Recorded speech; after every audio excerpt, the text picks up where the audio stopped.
Hey guys, in today's video I'm going to show you how to add apps to Control Center. So the first thing you need to do is head over to your settings, and you need to scroll down and click on General.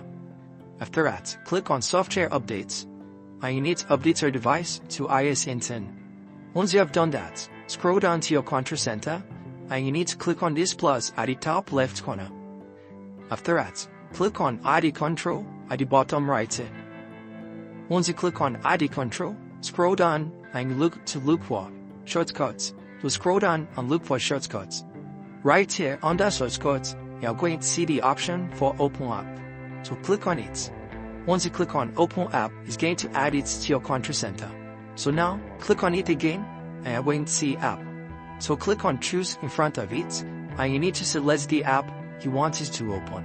So I'm going to use App Store as an example. So now let's click on this to close it.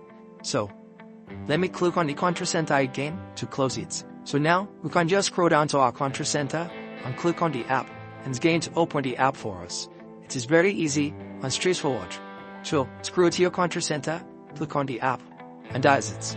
If you found this video helpful, smash the like button and subscribe to my channel for more amazing videos like this. Thanks for watching.